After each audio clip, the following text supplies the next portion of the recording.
तुम बीमार पड़ जाओगे। मैडम जी ऐसी कोई बात नहीं है। अब हम जैसे गरीबों को तो अपनी ज़िंदगी ऐसे जीने की आदत होती है। ये प्याज रोटी हमारी किस्मत में होता है।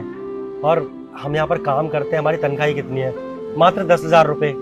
उसमें से आधे से ज़्यादा तो हम गाँव में भिजवा देते हैं मम्मी पापा के पास, और जो बचते हैं हमारे पास उससे हम घर का किराया भर देते हैं, और जो थोड़ा बहुत बचता है हमारे किराए में आने जाने में खर्च हो जाते हैं।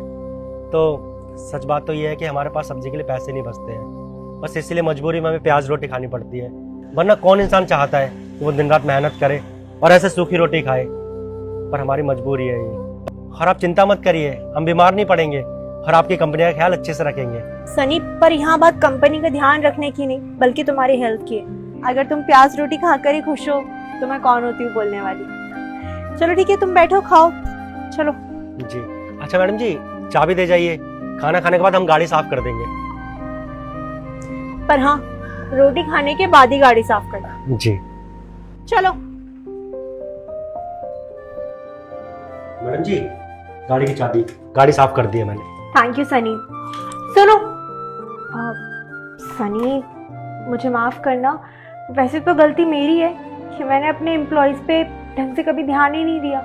मैं सोच रही हूँ कि मैं तुम्हारी सैलरी बढ़ा दूँ। अरे नहीं मैडम जी, आप इस तरीके से हम पर तरस खाकर हमारी तनख्वाह मत बढ़ाइए।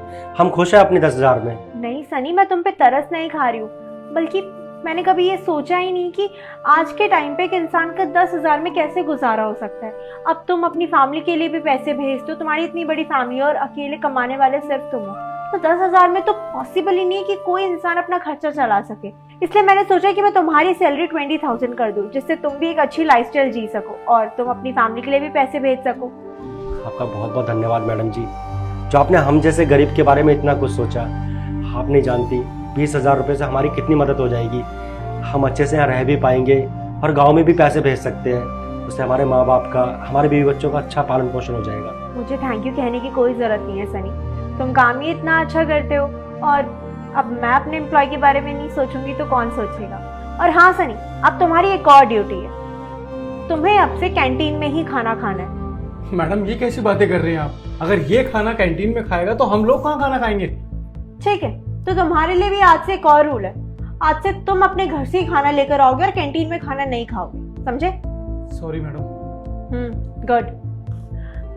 सनी ठीक है, और ऐसे ही नहीं कि सिर्फ तुम, मैंने आज से ये रूल बनाया कि मेरे ऑफिस के जितने भी पियोन है, गार्ड्स हैं, वो सब आज से कैंटीन में ही खाना खाएंगे। और हाँ, अगर तुमसे कोई भी बदतमीजी करे या फिर तुम्हें उल्टा बोले या फिर तुम्हें नीचा दिखाए तो तुम मुझसे आकर बोल सकते हो। ठीक है मैडम जी, हम चलते हैं और ये खुशखबरी सबको जाकर सुनाते हैं।